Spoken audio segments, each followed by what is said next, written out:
J'ai passé 3 fois le conservatoire, je l'ai jamais eu. J'ai passé 3 fois la classe libre, non 4 fois la classe libre. Et là, par contre, je ne l'ai jamais eu non plus. Et j'ai passé le studio d'Anières, j'étais au dernier tour, mais je ne l'ai pas eu. Par contre, le prix Olga, je ne l'ai pas eu non plus. Donc en fait, j'ai rien eu, tu vois. Mais je ne vous dis pas ça pour qu'on puisse se dire mais c'est génial, en fait, tu peux tout foirer et tu peux quand même faire ce métier. Parce que oui, effectivement, tu peux tout foirer et tu peux quand même faire ce métier. Simplement, j'aime pas la phrase qui dit mais t'inquiète, ça veut rien dire les concours. Parce que c'est pas vrai, en fait. Ça veut pas rien dire. Ça raconte un peu de celui qu'on est au moment où on les passe. Je suis assez ému de revenir ici, plus que je l'imaginais. Je pensais un petit peu par rapport à l'élève que j'étais, on en parlera, que j'aurais une forme, je ne sais pas comment dire, mais de fierté un peu mal placée sur celui que j'étais à revenir dans ces conditions-là d'élèves qui parlent à d'autres élèves. Et en fait, non, je suis plutôt juste très sincèrement touché déjà que vous soyez déplacés pour voir ça et qu'on converse et qu'on partage ensemble certaines choses. Juste peut-être me présenter succinctement, enfin plutôt l'élève que j'ai été. Moi, j'ai fait le cours Florent ici de 2015 à 2019. J'ai fait 4 ans, je suis sorti juste avant le Covid. Donc je vous laisse imaginer le début de carrière que j'ai eu avec celui-ci. On en reparlera, ce sera assez court du coup. Et j'ai passé les concours aussi. Voilà, je les ai passés. On en reparlera aussi. On en reparlera aussi. On en reparlera. Et non, mais je vais être tout à fait transparent avec ça parce que c'est un point très important, je trouve, les concours dans cette école. Surtout qu'on les présente ainsi, et on a bien raison en vérité. Et on en reparlera avec plaisir puisque, spoiler alert, j'en ai eu aucun. Et comme ça, on verra ce qu'il peut y avoir effectivement à retenir de tout ça. Pour moi, ma petite histoire personnelle, bien sûr. On y revient, je te le promets. Avec plaisir. Est-ce qu'on peut commencer par le début de l'histoire? T'es né où? T'as grandi où? Et le début de l'histoire. Début. Donc vraiment. Tes parents, tes arrières. Et quel est ton premier lien avec le théâtre? Comment c'est rentré au début dans le théâtre? J'étais pas du tout prédestiné au théâtre. C'est-à-dire qu'avant le cours Florent, le seul souvenir de théâtre que j'ai, c'est le spectacle de fin d'année en CE2. Moi, j'ai incarné l'homme de Cro-Magnon qui découvre le feu, si tu veux. Donc, c'est pas là qu'a eu lieu la rencontre avec les grands auteurs. Parce que vraiment, le seul texte que j'avais, c'était ça. Donc, c'était pas là. Musset, c'était pas là, si tu veux. C'était pas là, je me suis dit, putain, super bien la poésie. Pas du tout.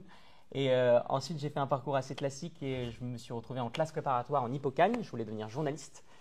Et après, j'ai fait un stage en dépression. Je sais pas si tu connais le principe. C'est quelle pièce? Ouais, ça dure 8 mois, c'est intense, ça prend pas mal de trucs. Et j'ai intégré les cours Florent juste après.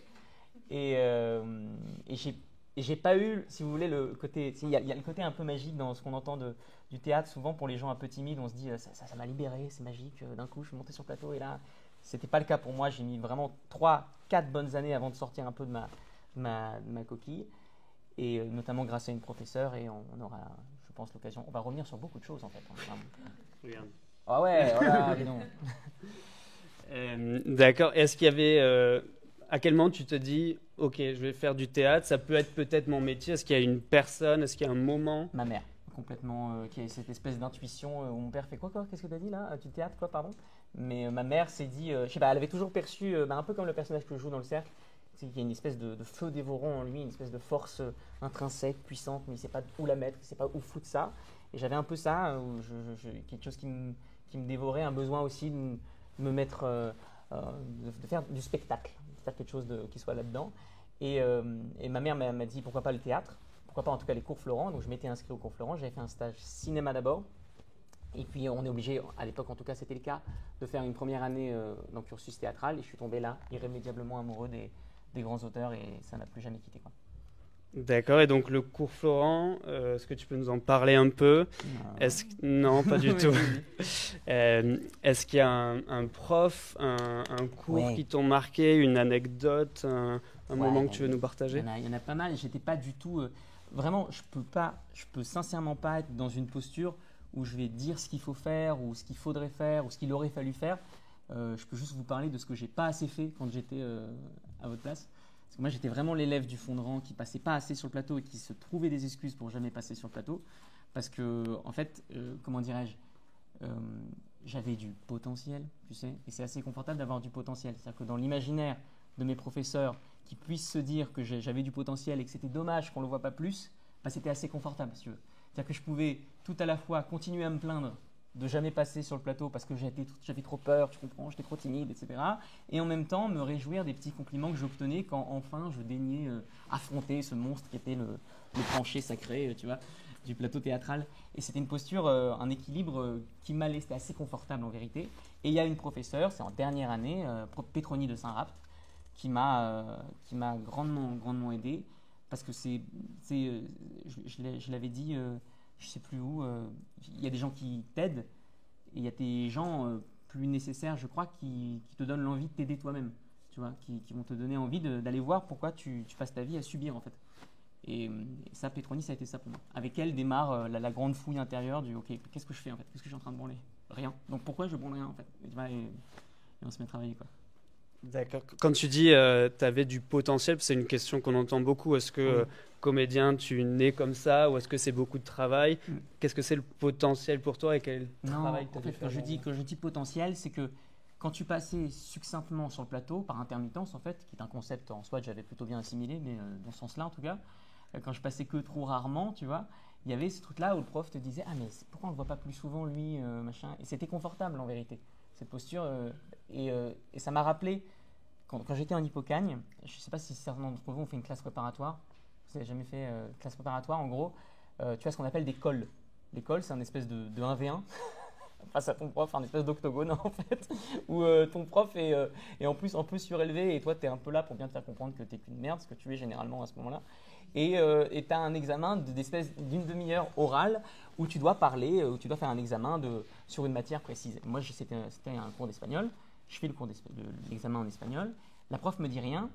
Et je me dis, mais qu'est-ce qui se passe? Vas-y, donne-moi 7 et laisse-moi rentrer chez moi parce que j'aimais pas du tout l'Hippocagne. Ce que j'y faisais, elle laisse un temps et elle me dit, en fait, toi, tu as peur de travailler parce que tu as peur de t'apercevoir au fond de toi que tu n'es pas aussi talentueux que tu le penses. Et je dis, ok, j'étais pas venu pour ça, tu vois, qu'est-ce qui se passe? Pourquoi j'ai une séance de psychanalyse que j'ai pas payée et que j'ai pas demandé? Vraiment, la phrase a résonné en moi très fort, mais pas du tout à ce moment-là. Bien plus tard, en vérité, quand je me suis retrouvé ici et que je me satisfaisais qu'on se dise ah c'est dommage qu'il n'ait pas confiance en lui, qu'on le voit pas plus souvent. Parce qu'en fait, travailler, je crois, hein, c'est l'interprétation que j'en fais. C'est un risque énorme. Travailler, c'est demander à la réalité quelle était la réelle ampleur de notre talent. On s'était préfiguré une amplitude de notre talent. On pensait qu'on pouvait aller jusque-là. Moi, le jour où je bosse, t'inquiète pas que ça va. Là, pour l'instant, non, parce que t'inquiète, je suis en train de me trouver des excuses pour pas travailler. Mais le jour où j'y vais, je t'assure que ça va être extraordinaire. Et en fait, travailler, c'est prendre le risque et demander ok, c'est quoi il est où mon vrai talent en fait? Qu'est-ce qui se passe? Qu'est-ce que je suis réellement capable de faire? Et ça demande, c'est amener dans le concret les choses, et ça, c'est terrifiant. C'était terrifiant pour moi. Oui, parce qu'une fois que tu as travaillé là, tu peux plus sortir une excuse. Et puis tu es obligé de te dire, ok, d'accord, donc tu te confrontes à tes limites. Tes limites n'existent pas tant que tu passes aussi rarement sur le plateau et que tu n'as pas le temps et qu'on se dit, mais c'est dommage, il est bien, pourquoi on le voit pas? Il est déjà parti, tu n'as pas le temps en fait. Si tu ne passes pas plein de fois sur le plateau, si tu n'y retournes pas. Moi, c'est pour ça que je vous disais que je peux seulement parler de ce que j'ai pas assez fait.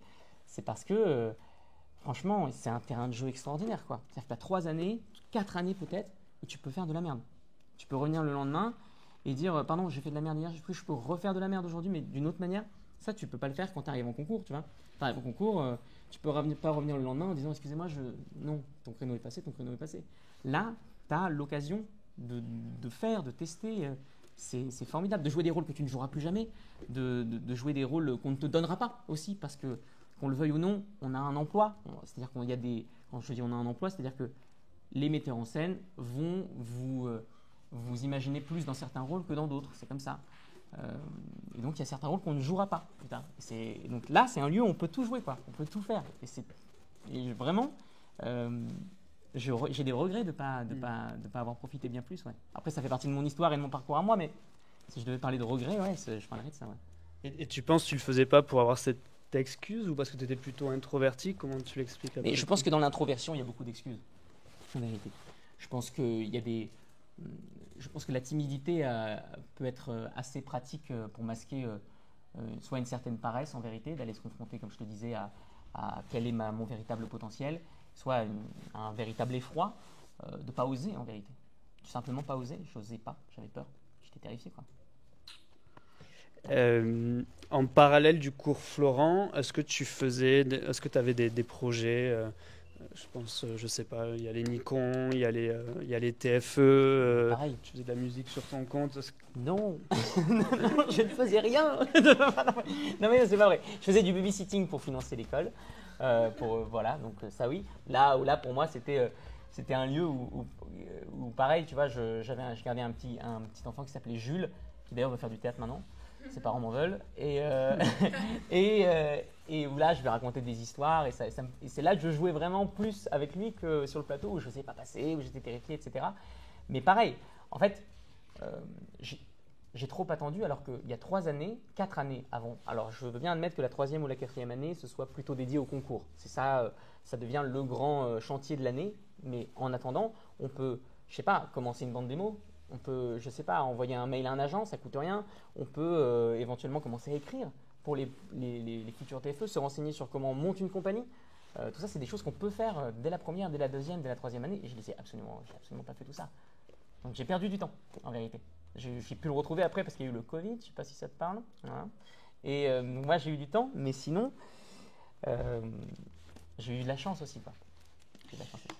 D'accord, on y vient. Les concours.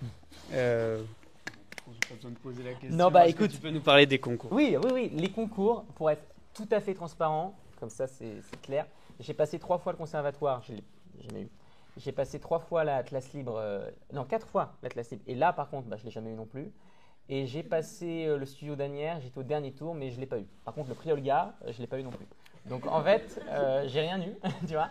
Mais je ne vous dis pas ça pour qu'on puisse se dire mais c'est génial, en fait, tu peux tout foirer et tu peux quand même faire ce métier. Parce que oui, effectivement, tu peux tout foirer et tu peux quand même faire ce métier.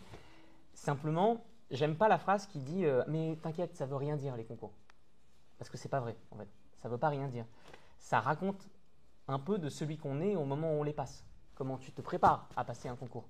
Tu rentres dans la salle du concours et comment tu sors de la salle et comment tu vis le fait de l'avoir ou de ne pas l'avoir. Donc ça raconte une partie du comédien qu'on est au moment où on passe les concours. Donc ça ne veut pas rien dire, ce n'est pas complètement anecdotique. Et ça c'est important je crois de le savoir parce que moi je vais te dire, comme je te disais, celui qui avait machin, peut-être un peu de potentiel, c'est dommage qu'on ne le voit pas plus souvent machin. Quand j'ai pas eu les trucs, il y a certains élèves ou certaines personnes qui t'aiment bien qui te disent « Ah, ils sont passés à côté de toi ». Donc on peut rester dans cette optique de se dire « Oui, effectivement, c'est le jury qui n'avait pas les yeux pour voir notre talent, etc. » C'est un peu facile, tu vois. La vérité, c'est que c'est un récit qui est possible. Je ne vous demande pas de le changer. Si vous avez envie de voir le concours comme ça en disant « Ils sont passés à côté de moi », vous avez le droit. Simplement, moi, ça a commencé à changer dans ma vie quand j'ai commencé à me dire « Attends, c'est pas qu'ils sont passés à côté de moi, c'est que le concours, c'est un exercice spécifique. » où tu as 3 minutes, 6 minutes si tu passes 2 scènes, 9 minutes si tu passes 3 scènes pour te montrer. Et dans cet exercice spécifique, à ce moment T, il y a des gens qui ont été meilleurs que moi.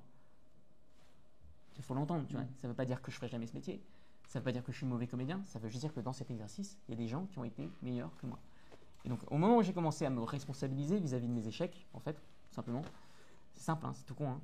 Bizarrement, je ne suis pas rentré dans les auditions avec la même attitude. Tu as eu des doutes à ce moment-là? Est-ce que j'arrête tout? Bien Je suis sûr. pas fait pour ça. Bien sûr, on est en 2019. Je suis au dernier tour d'Anières, je ne l'ai pas. Et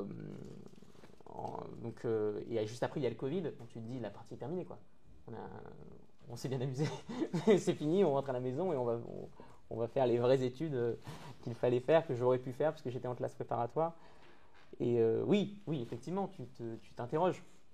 Mais c'est aussi là où tu dis, attends, si c'est sincèrement, réellement ce que je veux faire, si je pense que je suis fait pour ça, le plus honnêtement du monde, que ma mission à moi, c'est de faire ce métier, d'incarner ces personnages-là, alors on met tout en œuvre et il n'y a plus d'excuses possibles. Et tu peux quand même faire des choses.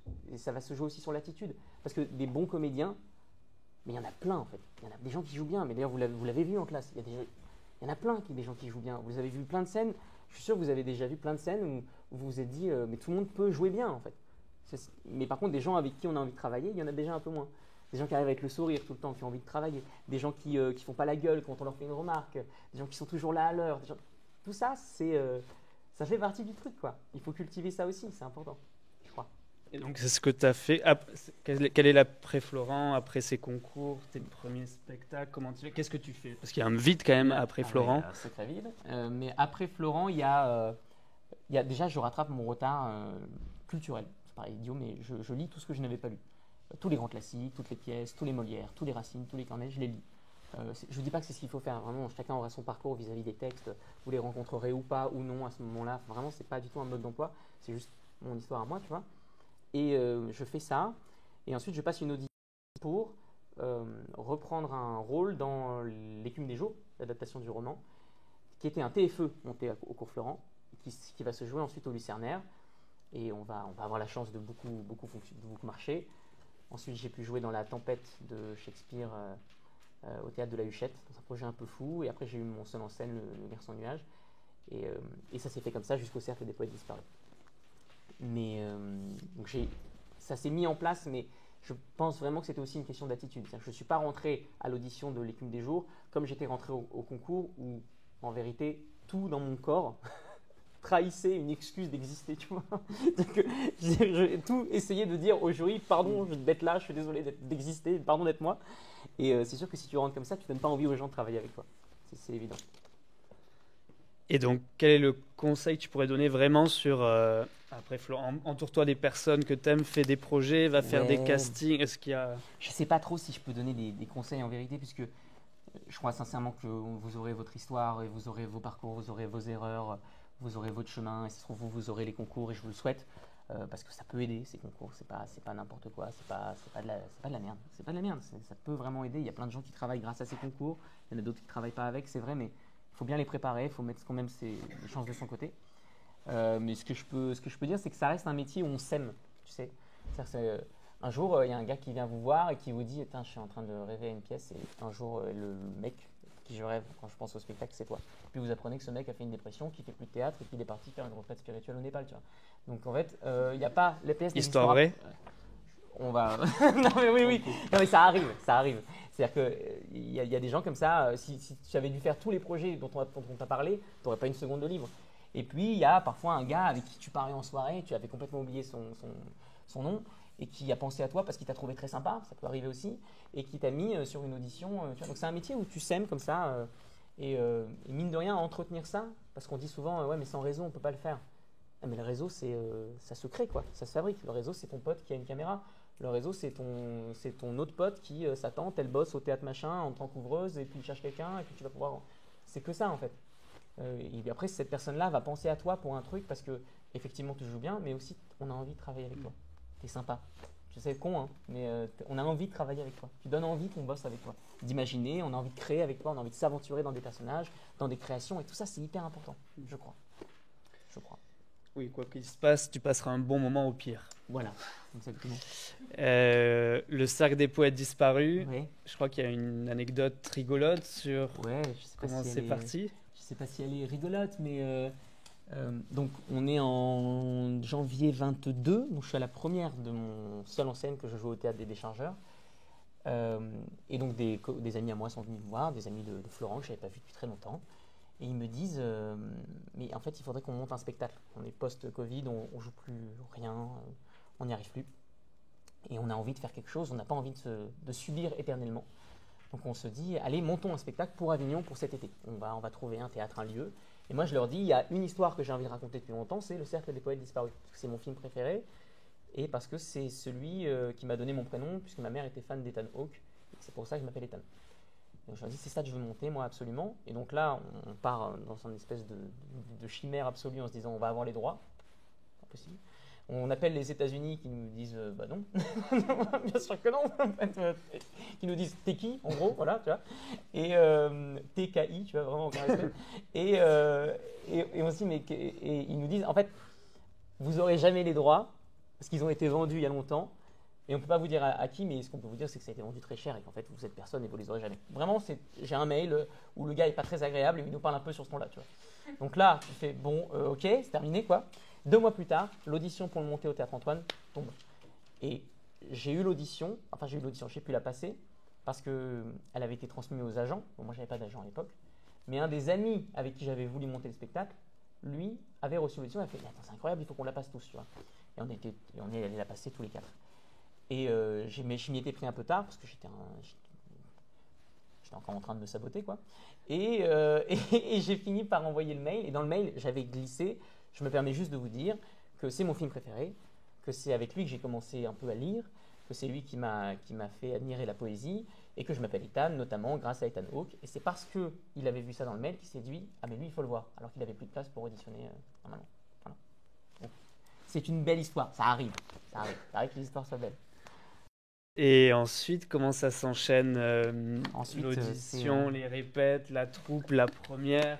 Ensuite, honnêtement, c'est assez fou, c'est assez dingue. Cette aventure est bouleversante à bien des égards. Et on mesure assez peu ce qu'on vit. On a rencontré notamment, tu vois, à la 50e, il y avait le réalisateur du film qui est venu nous voir, Peter Weir. Donc ça, c'était extraordinaire.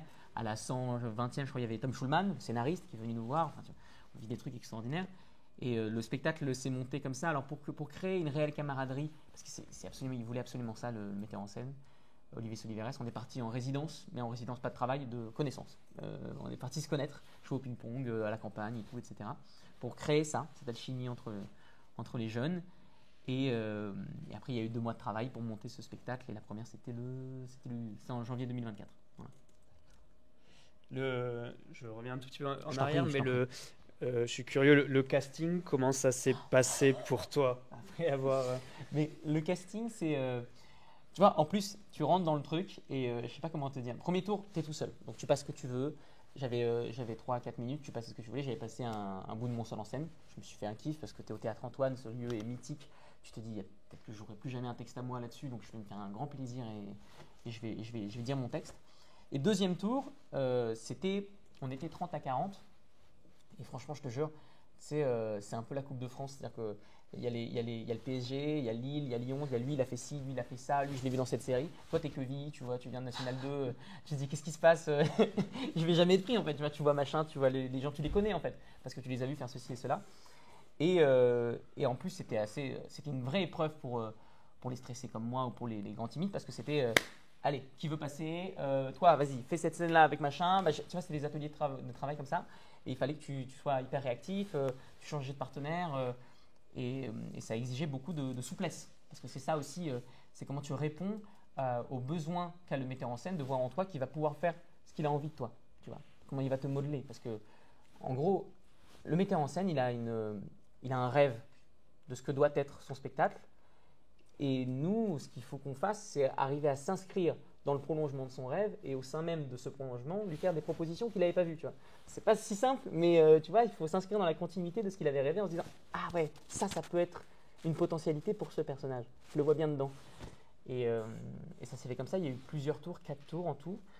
Après, il y a eu des lectures parce qu'il cherchait qui allait faire le professeur Keating. Donc on a fait plusieurs personnes, plusieurs têtes d'affiche, etc. Et on a su qu'on était vraiment pris en juillet 23, alors que le premier tour était en mai 22. Donc il y a eu 1 an de stress, d'attente et de terreur et d'effroi. Mais quand on m'a dit ce sera toi, on a revu le film avec mes parents le lendemain en larmes. C'était un très bon moment. Ouais, c'était cool. Bravo encore. Et j'imagine aussi que tu dois rentrer dans son imaginaire, mais rester toi-même, ne pas trop te tordre, rester authentique, tout en essayant de répondre à ce qu'il veut de toi. Donc ça va être un truc un peu d'équilibrisme. Exactement. À la fois, tu dois te montrer toi, c'est-à-dire il doit te savoir toi, c'est-à-dire quel état. Mais parce que c'est la grande, je dirais, ambivalence de notre métier, c'est qu'on est très nombreux à pouvoir apporter notre singularité à des rôles qui, eux, sont uniques. C'est-à-dire que des Neil Perry, par exemple, le personnage que je joue, tu peux le jouer, ça se trouve tu peux le jouer aussi, et ce ne sera pas le même, tu vois, parce que tu as ton corps, tu as ta voix, toi. Et le public, forcément, s'il vient te voir, toi, pour le public, c'est toi, Neil, c'est pas moi. C'est comme ça. Et peut-être que tu seras très bien. C'est aussi une réalité qu'il faut prendre en compte, c'est-à-dire qu'on est éminemment remplaçable, même s'il faut se battre pour donner la sensation qu'on ne l'est pas. C'est très, très particulier, quoi. Et donc, je l'ai vécu assez sereinement en vérité, parce que tu vois, il fallait préparer le texte. Il disait, vous pouvez venir texte à la main. J'avais appris les 6 rôles en me disant, je connais tout par cœur, je suis disponible et tout, etc. Et ça fait partie des petites choses pratiques. Mais voilà, allez, un conseil, et ce sera le dernier parce que je ne veux pas donner de conseils, mais si un jour on vous dit audition texte à la main, apprenez le texte. Ça paraît con, mais metteur en scène se dit, ok, il y a un mec qui bosse, quoi. Le mec qui bosse, quoi. Ça fait tout de suite le truc, quoi. Tu montres tout de suite ton engagement. C'est par des détails, hein, mais tu prouves quelque chose, quoi. Tout de suite. Le mec se dit, mais ok, lui, il est pas là il n'a pas une audition juste derrière, c'est ce spectacle-là qu'il veut qu'il veut intégrer, quoi. Une autre question sur les t'en prie. conseils, je le barre du coup. Non, non. Alors, on y reviendra après. Donc, Serre des Poètes disparaît. Combien de représentations aujourd'hui? Là, on en est à T'en as fait 275. 275. C'est comme ça. À la fois, peut-être là, parce que tu es donc en tournée aujourd'hui, Ouais. quelle est la différence entre quand tu étais à Paris en tournée et aussi comment tu te réinventes après 275, comment tu te redécouvres, comment il y a la première fois, comment tu gères le physique, l'émotion, tout ça. Petite question. Non, non, mais. Alors, la différence entre la. Honnêtement, on était assez heureux de partir en tournée parce que la différence avec Paris et la tournée, c'est qu'il y a un côté encore plus événementiel quand tu vas la jouer en tournée parce que tu viens la jouer 1 ou 2 fois. Donc, les gens savent que la pièce se jouera dans leur ville 1 ou 2 fois. Donc, ça crée une espèce d'atmosphère unique comme ça, d'autant que la salle n'est jamais la même, le plateau est plus ou moins grand, la salle peut être plus ou moins grande également. Donc, tu es nécessairement ramené au présent plus facilement par la condition matérielle. Tu vois, c'est-à-dire que ça change. Mais pour autant, ça reste dur de se réinventer, comme tu dis. Mais vraiment, ça m'a appris aussi pas mal de choses à ce niveau-là. C'est que je ne sais pas si ça vous est déjà arrivé. Je ne sais pas du tout en quelle année vous êtes à peu près. Vous êtes en quelle année à peu près? Première et deuxième année. Okay. Troisième année, ok.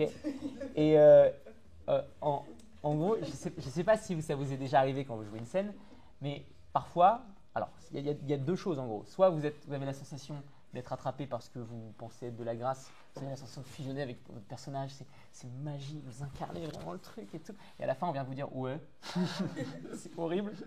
Et puis des fois, vous n'êtes pas dedans, mais genre vous n'êtes pas du tout dedans. Vous êtes en train de penser à la manière que vous devriez avoir pour jouer véritablement la scène. Vous êtes en train de vous dédoubler, il y a une part de vous-même qui vous regarde en vous disant mais t'es mauvais, c'est pas possible de faire ça, t'es nul quoi. Et à la fin de la scène, on vient vous dire c'était bluffant, je n'ai jamais vu ça, tu vois. Et donc ça crée une espèce de, tu fais attends, qu'est-ce qui se passe, je comprends pas. Il n'y a pas de rapport immédiat entre ce que tu penses avoir fait et ce que les gens voient de toi, tu vois. Et je crois que c'est parce que on aime à se dire quand on est comédien que ce qui est beau, c'est de croire en ce qu'on fait. Je crois vraiment en la douleur que j'incarne et tout, etc. Et on oublie, je crois, un petit peu que parfois notre métier, c'est aussi de faire croire qu'on est, plus que de croire ce que tu vois ce que je veux dire. C'est-à-dire que ça reste du mensonge, sincère, mais du mensonge. Et donc tu dois prétendre à être pour un public. Et je crois que ce que m'a appris ce truc-là, c'est que forcément, en plus je joue un personnage un peu qui a une charge émotionnelle très forte, pour dire ça poliment. Et donc, comment tu fais pour ne pas convoquer en permanence? Parce que si tu convoques des choses, déjà tu vas t'user, tu vas te fatiguer. Pour autant, il ne faut pas fabriquer non plus. Je pense que le meilleur moyen, c'est de se laisser atteindre. Voilà, c'est de se mettre dans des dispositions où ça te parvient. L'émotion du personnage, comme on dit, ou sa douleur, sa sincérité, son envie à ce moment-là, te cueille. Voilà. Donc ça te parvient par l'autre presque, enfin, la personne avec qui tu joues, plus que ça, toi, tes souvenirs internes. Ouais, ça moi, j'y crois pas une seconde.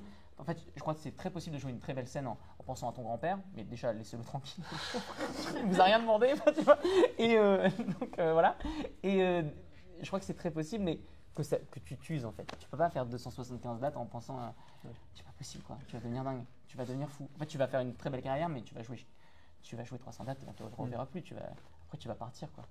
Je pense que pour durer, il faut trouver des… Mais en même temps, je vous donne absolument pas de conseils parce que faites vos expériences de jeu. Quoi. Tu stresses toujours? Est-ce que tu as des rituels? Comment? Ouais, j'ai des petites routines. Petits échauffements vocaux, surtout physiques aussi également. Mais ça, pareil, c'est très… Tu vois, on est 11 gars. Les 11 ont une routine complètement différente. Pour autant, il n'y en a pas une qui est meilleure que l'autre. Chacun a sa manière de vivre le spectacle, de le vivre avant de le jouer. Moi, j'ai toujours une pensée, mais c'est comme ça pour mon oncle, ma tante et une amie qui était d'ailleurs une amie au cours Florent et qui est décédée il n'y a pas longtemps, avant de monter sur scène, parce que je ne sais pas, j'aime à me dire qu'il m'accompagne dans cette entreprise-là et que j'aurais tant aimé qu'il me voit me réaliser dans ce spectacle-là. Et ça, c'est toujours une pensée qui m'accompagne. Et sinon, non. Ce que tu disais, oui, tu vois aussi dans le regard de l'autre, mais en fait, tu es aussi aidé par… Il y a un décor, il y a des costumes, il y a une lumière, il y a un cadre, tu es dans un écran. Tout ce que tu as à faire, c'est de ne pas trahir parce que le public, quand il voit l'écran, en fait, il croit déjà à ce qui se passe. Tout ce que tu as à faire, c'est par ton jeu, par la façon que tu as d'incarner, par la place que tu laisses au silence, de ne pas trahir la croyance qui est déjà en train de se créer pour le public, quoi. Il est déjà en train de croire au truc. Si tu arrives et que tu joues faux, bon, tu nous brises ton mythe, tu vois, c'est sûr. Mais si tu te glisses là-dedans, tu te laisses porter, ça paraît facile de dire ça parce que la plupart du temps, c'est très dur de se laisser atteindre, de faire vraiment de soi une éponge et tout, mais je crois que c'est ce qu'il faut viser. Si tu arrives à faire ça, déjà c'est du bonheur absolu et ça fonctionne, je crois. Un moment important, évidemment, les Molières. Est-ce que tu peux nous raconter l'avant, le pendant, après? Comment tu apprends que tu vas être nommé? Comment se passe la cérémonie, ton discours? Et après, qu'est-ce que ça change pour toi? Oh, dis donc, une question. Alors ça, pareil, ça a été une vraie surprise pour moi. C'est-à-dire que l'aventure qu'on vivait collectivement était tellement magique que je ne vais pas faire comme si attends, c'est fou, j'ai été nominé, c'est évidemment que c'était extraordinaire, mais j'ai regardé l'annonce des nominations, tu vois. Il y avait quelque part, sans doute, une part de moi qui attendait, qui espérait que j'y sois dans les nominés. Parce que il y a des prénommés, comment ça fonctionne en fait? Non, il y a des nominés. Il y a des nommés. On dit nommés, je crois. Il y a des nommés. Donc on était 5 ou 6 garçons, je crois. Et après, parmi ces 5 ou 6, il y a quelqu'un qui l'obtient pendant la cérémonie. Mais les nommés ont lieu, c'était début avril. Et la cérémonie a lieu un mois plus tard. Et comment tu sais que tu as une chance d'être dans les nommés? Parce que le spectacle a bien marché. Ah oui, c'est ça. Ouais. Je te dis, en fait, il y a des rôles aussi qui sont plus à même d'être amenés à être nommés que d'autres. Et en fait, si tu as performé, entre immenses guillemets, dans un spectacle qui en plus a fonctionné, tu peux t'attendre à. Mais c'est justement cette attente qui m'a, je ne suis pas déçu de moi-même, mais je me suis surpris, tu vois, en me disant, mais c'est fou, l'aventure collective qu'on vit est tellement géniale, pourquoi je me mets quand même à attendre quelque chose au niveau individuel, tu vois. Mais je crois que c'est parce que il y a un équilibre à trouver entre l'idéal collectif et la satisfaction individuelle, tout simplement. Et oui, de voir déjà mon nom parmi les nommés. En plus, j'étais nommé avec un autre ami qui joue dans le cercle, Audran Catin, qui est un de mes meilleurs amis dans la vie. Donc, extraordinaire, moment bouleversant. Et il y a tout un mois qui s'écoule jusqu'à la cérémonie. En plus, tu as le droit d'emmener une personne, donc là, c'est la guerre à la maison. Ma mère, elle avait la plus belle robe, donc elle devait venir, ok. Ok maman, ok, tu gagnes. Et donc elle est venue. Et moment extraordinaire, tu ramènes ta mère aux Folies Bergères, tu lui dis non, je passe passer, tu te chies dessus terriblement. Et vraiment, en plus ta mère voit des signaux partout. C'est-à-dire que, tu sais, on nous fait nous asseoir au bord. Elle dit, si on te fait t'asseoir au bord, c'est comme ça, tu auras un chemin plus court pour aller chercher. Maman, j'en suis pas à ce genre de déduction là. Vraiment, je suis pas dans une optique de me dire, je suis tu parles à un inconnu, mais il l'a, je te dis. C'était vraiment ça, quoi. Et donc, c'était très stressant. Et donc, effectivement, elle avait raison. Donc, on annonce mon nom. Et alors là, il se passe deux trucs complètement. Alors, déjà, j'ai revu la vidéo il n'y a pas longtemps, mais c'est comme ça. Je me lève comme ça et j'ai mon visage qui se déforme dans les larmes. Et ma mère est persuadée que je ne vais pas réussir à prendre la parole. Donc, elle se dit, oh là. Panique à bord, qu'est-ce qu'il fait? Il va rester bloqué comme ça parce que vraiment je me lève et je fais et puis elle me dit non mais vas-y en fait, donc elle me tend la main comme ça, mais c'est pas pour me dire mon chéri, c'est vas-y parce que là tu vas pas rester comme ça pendant 30 minutes quoi. Et je me dirige vers le plateau et en me dirigeant vers le plateau, ma seule ambition c'est de me calmer parce que je me dis attends, il faut que le moment soit beau jusqu'au bout, tu vois. J'ai pas le droit de le gâcher en étant juste incapable de prendre la parole et de pas dire ce que je veux, ça m'embêterait trop. Le moment où c'est tellement beau ce que je dis, je peux pas me laisser déposséder de mes aptitudes ou de ce que j'avais prévu de dire simplement parce que je me fais envahir par l'émotion. J'ai pas le droit, faut que je contienne ça. Et puis j'ai une autre pensée idiote qui me traverse. Alors ça c'est complètement con, c'est que 2 ans auparavant, je m'étais promis que, enfin je voulais revoir Game of Thrones, voilà, ok.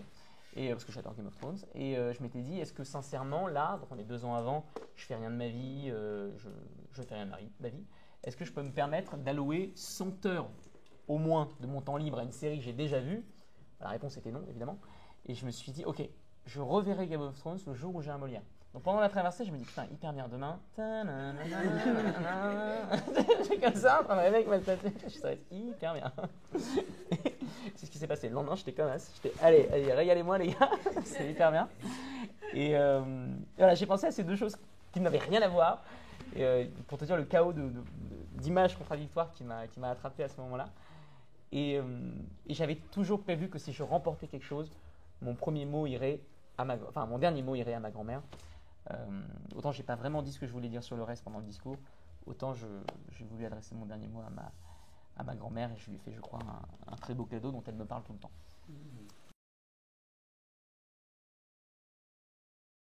Une fois qu'il a été obtenu, donc le lendemain, donc je vous ai dit Game of Thrones, et après, en fait, je sais pas comment vous dire. Déjà, il y a un premier truc, c'est quand tu gagnes un truc, surtout quand tu as été comme moi, c'est-à-dire que tu n'as pas eu des choses avant, tu n'as rien gagné avant, tu n'avais pas les concours, tu n'avais rien, voilà.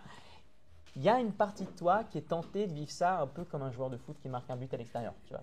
Enfin, qui marque un but et qui fait voilà, qu'est-ce qu'il y a, c'est bon, tu vois, il y a un peu ça chez toi, tu vois. Il y a ce que j'appelle du ressentiment. Une partie comme un triomphe sur ton passé, de dire voilà, je vous emmerde, c'est bon. Je pensais que j'allais avoir un peu ça, et pas du tout. En fait, il y a juste eu mais je sais pas comment te dire, un espèce de grand sourire immense de l'enfant à qui on a dit c'est toi, et une joie pleine, quoi. C'était juste un moment parfait. Il n'y en a pas beaucoup des moments parfaits. Là, il était parfait. C'est un petit bijou dans ma mémoire, quoi. Bravo encore. Merci beaucoup. Donc conseil, c'est promettez-vous de regarder une série très longue pour gagner un Molière. Ouais, c'est ça. Faites-vous des promesses. Il n'y a rien de plus beau que d'honorer une promesse qu'on s'est faite à soi-même. Rien de plus beau. Et dans l'après, il y avait aussi la question de qu'est-ce que ça a changé? Est-ce que ça t'a ouvert des portes? Alors oui, alors ça c'est pareil, c'est un élément aussi de réflexion énorme. C'est que un des premiers réflexes, c'est de se dire ok, on reste humble, il s'est rien passé, ça veut rien dire, sauf que tu peux pas empêcher une partie de toi de générer un peu d'attente. Ça c'est une grande leçon du truc, c'est qu'il faut pas faire de ces victoires d'un jour. Les victoires qu'on obtient un jour ne sont pas les promesses de celles qui arriveront le lendemain, tu vois. Tout au plus, elles sont un encouragement, un bravo au moment T, mais ça reste, tu vois, le couronnement d'un instant,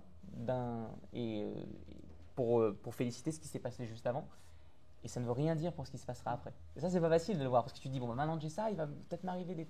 Non, ça vient couronner un instant, un moment, et la suite, il faut les faire encore, il faut donc renouer avec le travail, se remettre le bleu de chauffe, entre guillemets, et se remettre à travailler, quoi.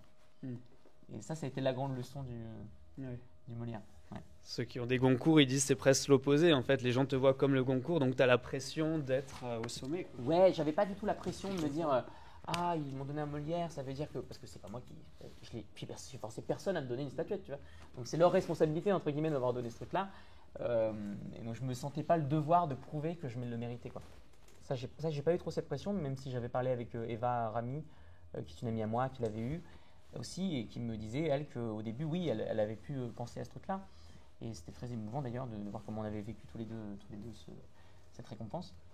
Et ouais, non, moi j'ai moins vécu ça. C'était plus le côté comment je fais pour que ça génère pas d'attente et que je me dise juste c'était le couronnement d'un moment. C'était la concrétisation matérielle et géniale d'une aventure qui l'était déjà en plus. Oui, d'accord. Voilà. Donc ni de toi intemporel, ni de ouais, absolument. cet esprit-là. D'accord. Voilà, c'était l'ambition. Et la suite, après le Cercle des Poètes Disparus, est-ce que tu as des projets? Est-ce que tu as envie de faire du cinéma? Est-ce qu'il y a une écriture perso, mettre en scène? Quelle est la suite et de quoi tu as envie Mettre en scène, non, parce que je crois sincèrement que j'ai pas l'œil pour. Donc non, je ferai pas de mise en scène, en tout cas pas tout de suite. J'adorerais, et c'est dans les tuyaux, waouh, dans les tuyaux. Quel âge? Ouais, c'est terrible. Reprendre mon seul en scène, que j'avais écrit et dont j'avais présenté une scène à l'audition du Cercle des Poètes Disparus. C'est un seul en scène qui s'appelle Le Garçon Nuage et qui est écrit quasiment intégralement en alexandrin. Et ça me plairait beaucoup de le reprendre. Voilà, c'est surtout ma grande ambition. Et en ce moment, c'est pour vous dire à quel point l'année des concours m'a chargé, j'ai écrit un roman à ce sujet, parce que c'est une histoire moi, qui m'a lourdement chargé et sur laquelle je pense il y a des choses à dire et à analyser. Et en même temps, je prépare un podcast sur la littérature qui sortira dans pas trop longtemps, je l'espère. Enfin. Donc éligible au concours aussi. Absolument.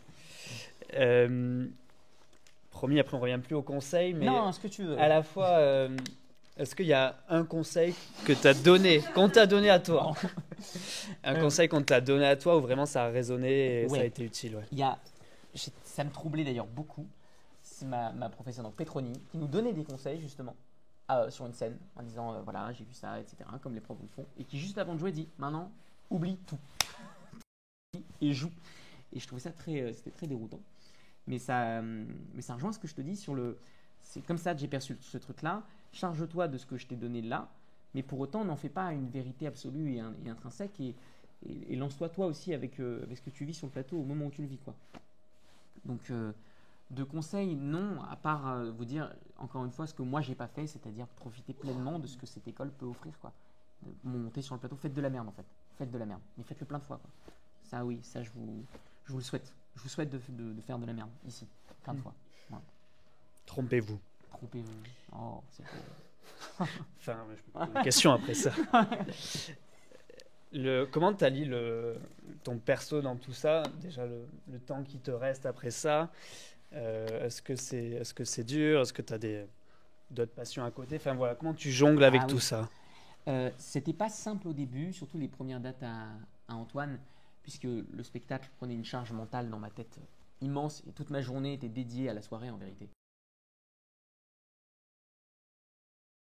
Il va se passer, tout était comme ça, et ce qui était dommage en soi, puisque je passais ma journée à m'inquiéter en soi de ce qui n'était pas encore advenu, et je ne faisais rien à côté.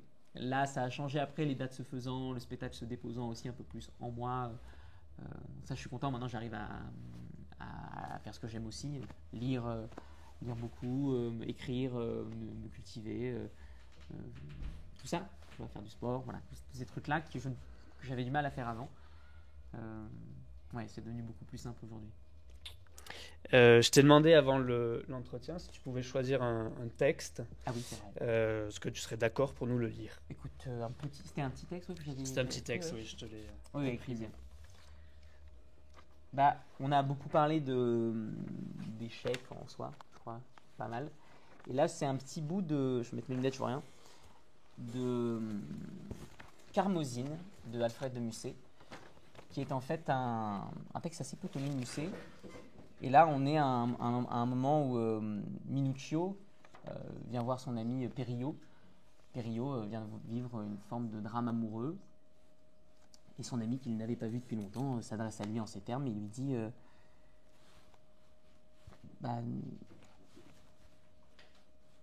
que vas-tu faire? Tu as quelques blessures au cœur, d'accord. Mais qui n'a la sienne? Je ne te dis pas de combattre à présent ta tristesse, mais de ne pas t'attacher à elle et t'y enchaîner sans retour, car il viendra un temps où elle finira. Tu ne peux pas le croire, n'est-ce pas? Soit, mais retiens ce que je vais te dire. Souffre maintenant s'il le faut. Pleure si tu veux et ne rougis point de tes larmes. Montre-toi le plus malheureux et le plus désolé des hommes. Loin d'étouffer ce tourment qui t'oppresse, déchire ton sein pour lui ouvrir l'issue. Laisse-le éclater, en sanglots, en plaintes, en prières, en menaces. Mais je te le répète, n'engage pas l'avenir.